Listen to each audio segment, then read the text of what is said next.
Hello. Recently, I've been building hollow terrain and have tried several different approaches.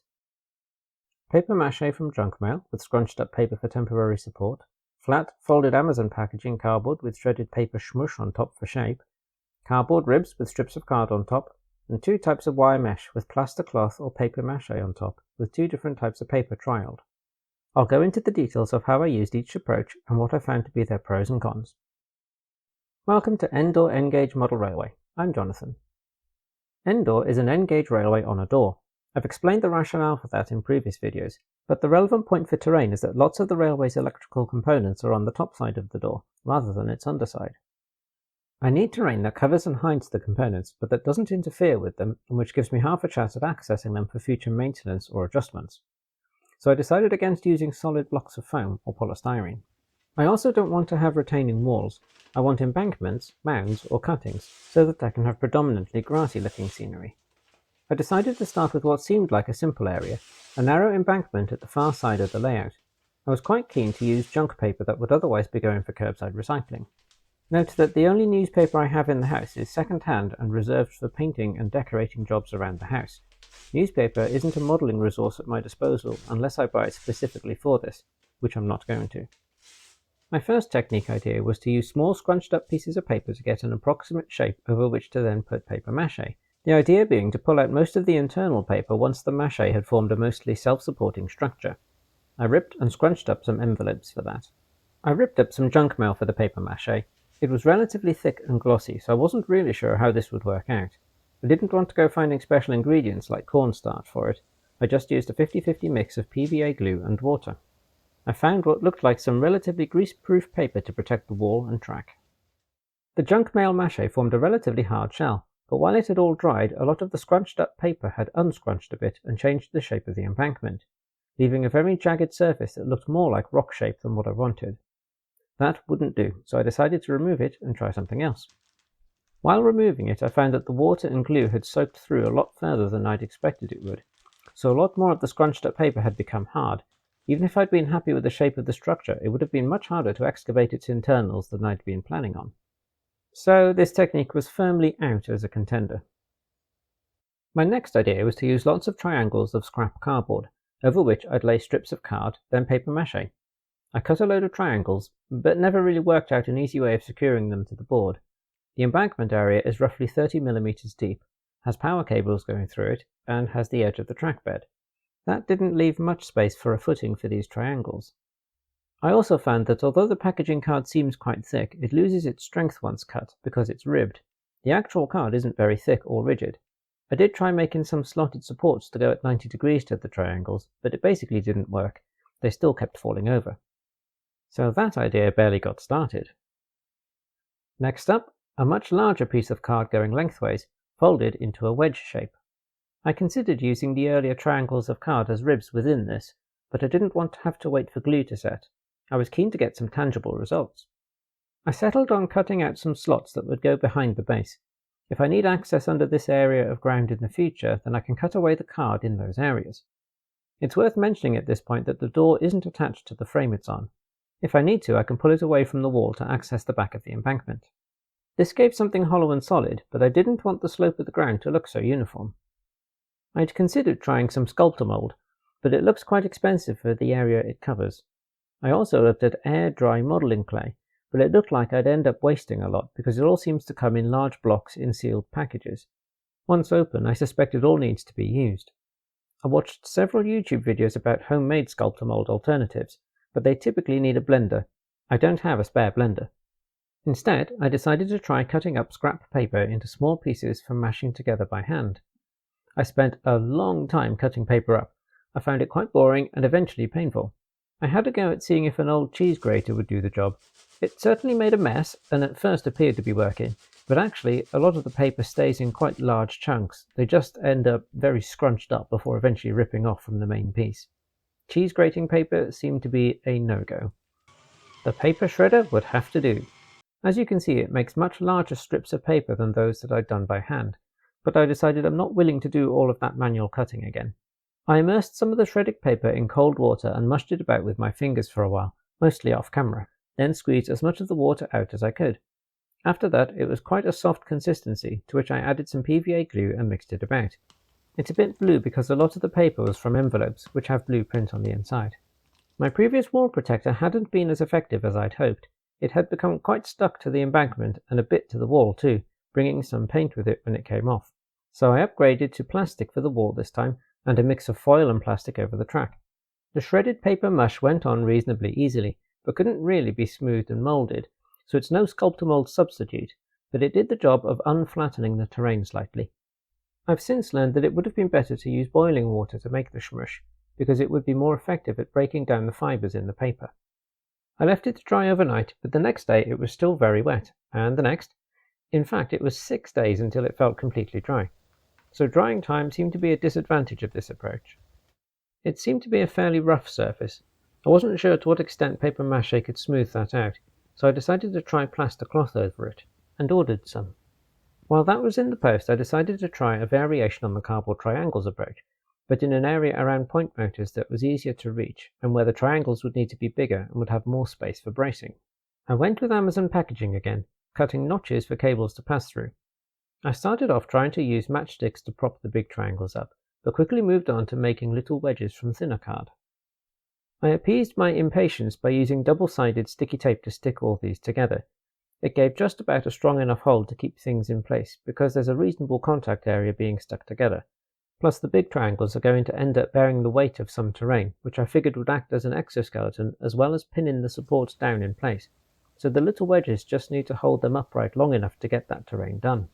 The downside for me with using double-sided tape is that it generates plastic waste, though compared with a container for glue, perhaps it's not any worse. I used cereal packet strips of card in layers across the supports to start forming the main terrain. I used PVA to glue them to the supports and wedged weights against them. I didn't think double-sided tape had enough grip for this. My thinking was that slight differences in the shapes of the supports would lead to gentle undulations in the strips of card, and that I could then use either paper mache or plaster cloth to make a smooth top layer. I was quite happy with how the shape was coming along, but this had turned out to be a very slow process, so I looked into using a fine wire mesh instead of strips of cardboard and ordered some from eBay. While waiting for that to arrive, my plaster cloth arrived, and I set about using that as a top layer over the card and shredded paper mush embankment. Compared with the faff and the time taken with everything else so far, this stuff was a delightful breeze. Over the small section of embankment I was quickly able to make a smooth enough surface that had a bit of undulation from the shapes below it. That took 2 or 3 days to fully dry, so compared with the shredded paper mush, it was quicker to make, formed a nicer surface, and was quicker to dry. Win-win-win on those criteria. Not long after plastering the embankment, the wire mesh arrived.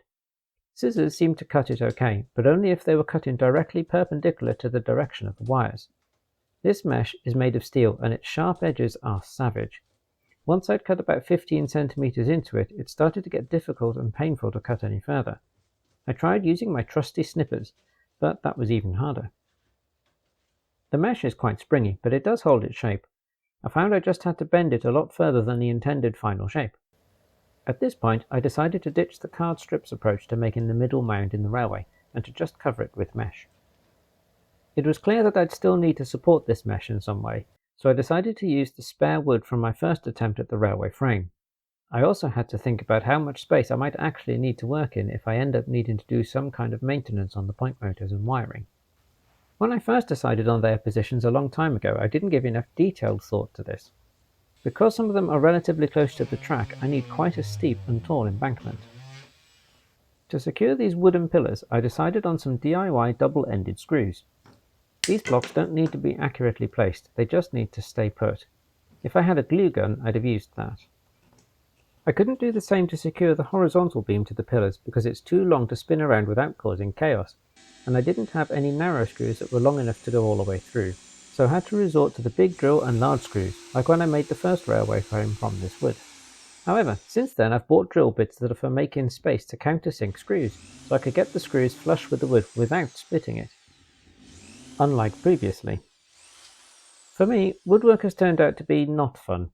This railway is pretty much the only thing in life I need to do woodwork on, so my range of tools is primitive and I don't want to spend lots more money on tools because they're unlikely to see much future use.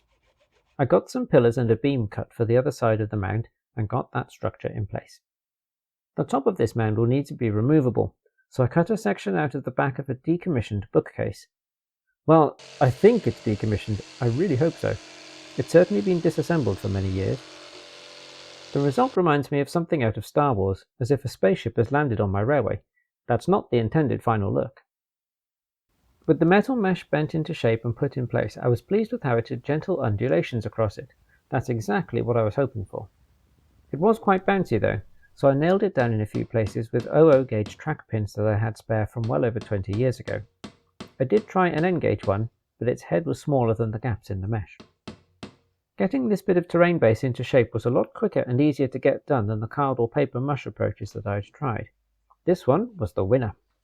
Next up was to cover it with plaster cloth. I first added some protective sheets over the point motors to protect them from drips of plaster or water. Something I found I really like about this plaster cloth is that it's possible to come back to it and do small amounts, and then be able to just leave everything out. A tub of water isn't going to set like water and glue mix would, or like a tub of wet plaster would. It wasn't all ideal though. I found I couldn't always get a smooth finish. Occasionally stringy bits would become partly detached. I suspect I'll need to gently sand those away, but haven't tried that yet. I also often didn't get a smooth join between overlapping sections of cloth, in spite of lots of rubbing with wet fingers. I hope that some sanding will sort that out too, or perhaps using something like polyfiller. Over several days I added a bit more mesh and plaster. Forming a slope around a curve was a little trickier than a relatively straight slope, and I was finding it difficult to cut the mesh into the right shape. This steel mesh was also taking its toll on my hands and arms, jabbing me quite often and occasionally drawing blood. By this time I'd seen another YouTube channel, Marklin of Sweden, using knock aluminium mesh for landscaping. That's actually marketed as being for this purpose, so I ordered some of that from Jadlam Toys and Models. My usual go-to retailers don't seem to stock it. I've found Jadlam have been good in the past, but they don't seem to sell all that much in N-gauge, so I don't tend to think of them first. While I was at it, I also ordered extra plaster cloth. At this stage I also considered trying some Woodland Scenics Shaper sheet, but from seeing it in their own demo video and in use on other YouTube channels, it looks to me as though it goes quite crumply very easily. It looks like it would be difficult to get smooth terrain shapes from it, so I decided not to spend any money trying that. While waiting for the recent terrain to fully dry, I put a base coat of paint on the small embankment. I thought I had some green scatter, in a box inside that box at the bottom of the pile. And actually it turned out to be coarse turf, so I needed to order some scatter and leave that for another day. I decided that I needed to trim the overhang from the first piece of mesh, but this proved to be very difficult. I couldn't get the angle to do it with scissors. I tried another trusty wire cutter, but no joy there. To protect my skin, I started using some gardening gloves with it, and tried covering the edge with tape. I should point out that modelling was not one of the example uses for this material. I also tried a Stanley knife, and a Dremel, but neither worked well. The Dremel is actually marketed for jewellery work, and looks a lot smaller than what I see on other YouTube channels, so it might be quite a weak one. I also didn't like its sound or smell when trying this. Eventually, I found that being very precise with the pointy wire cutters did work, but it was slow going. Next, I decided to tackle another section of the embankment at the back. This time, I opted to make little wooden wedges to provide occasional support for the wire mesh. I'd found with the middle mound that the plaster cloth sets hard enough to be self-supporting, so I wouldn't need the wire mesh to be very firmly held and didn't intend to attach it to the wedges. I spent a little while wondering how best to give maintenance access to the wires under the terrain in the corner of the layout, and concluded that, actually, I could just route these cables through and under the door. At this end of the layout, I can access the underside of the door. By this point, I'd received the knock aluminium mesh. It's nearly 4 times more expensive per square metre than the steel mesh from eBay, but it's at least 4 times nicer to use. It's easy to cut with scissors and doesn't seem to have such sharp edges. I folded a bit of a lip over the back of the wooden wedges, rather than nailing it on. Having found some more wall protector, I set about adding the plaster. Note that with the door pulled away from the wall a bit, the frame below will stop any drips from falling to the floor or onto the wall below. For the plaster cloth this time, I added green paint to the water to see if that would save needing to add a base coat later. It dried very light though, so the answer to that is no. This time I used more water when trying to smooth the plaster once in situ, and that seemed to work quite well. The finish on this area has far fewer join lumps or stringy bits. I also made the plaster cloth strips overhang the back edge of the embankment for a better looking finish at the top, and to make the shape firmly hook over the wooden wedges beneath. I think the combination of aluminium mesh with plaster cloth worked well, but I was keen to try paper mache again. As mentioned earlier, I don't have newspaper available, but at the moment I have a subscription to Rail magazine, so I've got a plentiful supply of this paper. It doesn't seem to be as glossy these days as it was a few years ago, so I wondered if that might help make it suitable for paper mache. It also seemed satisfyingly fitting too, being railway themed. I wasn't sure how well the PVA and water paste would soak into this paper, so I made it with more water than PVA and brushed it on so that my hands didn't get so messy. This seemed to go okay, and the next day it was almost dry. However, it had developed lots of ripples in its shape, which I didn't like. I didn't think this would look smooth enough even once covered with scatter. I'm not sure how sanding would go. I suspect it would basically just rip the paper and make bigger holes. I doused it in neat PVA and smoothed it. That seemed to make it a bit better. I wanted to try again, but with a more 50-50 mix of glue and PVA, so decided to start on the far side of the middle mound. The slope here is going to be more gradual, so I built an intermediate wooden brace and used Amazon cardboard strips to add a little support to the wire mesh, which might otherwise deform a bit as I pushed down on the paper mache to smooth it. The result wasn't really any better, and actually it was quite bad in places, so I decided this area needed doing again. This time I used more normal paper from letters and invoices, etc., but also made the direction of the paper strips a bit more random. I also stopped using a brush to get the paste on. I wondered if it might be better to get the paper thoroughly soaked. It also wasn't actually all that messy. It's only really the fingertips that get messy, and it was a fair bit quicker. Sadly, the results weren't really any different. Having done these 3 rounds of paper mache, I've realised I should have been ripping the paper rather than cutting it with scissors. Apparently, that would help avoid gaps appearing at the edges. Maybe I should also have been using shorter strips to help them bend around the contours of the mesh better. For now, I'm not intending to have another go. It takes a lot longer to do than the plaster cloth. Also, ideally the right amount of paste needs to be made to avoid wastage, and it all needs to be done in one go before the paste sets. So that's the terrain work I've been doing lately. Potentially in the near future there are experiments to be done with using kitchen roll with paste as a top layer over slightly imperfect surfaces or at joins. Besides the terrain work, I've also relocated some wiring off the front top of the layout. To start with, I just moved it to the side of the door, but it wasn't long before I decided to drill through the door and fix them to the underside. I also moved the main controller input connectors from the front top to the end side, which is much more out of the way now. I've done it all such that I can still quite easily lift the door off the frame if I need to. It's freed a fair bit of space on the top and means I've got much more freedom about what to do with the terrain at the front of the layout. I haven't yet reconnected the DCC system and tried to run any trains. I'm going to need a bit of a tidy up and give the track a really good clean before I'll consider putting any stock on it. But I've connected a battery at various points throughout the rewiring and tested the power to the track, so I'm not expecting any problems. Some of this terrain making and the rewiring has been a bit frustrating to do, but on the whole I'm really pleased to have got terrain formation underway.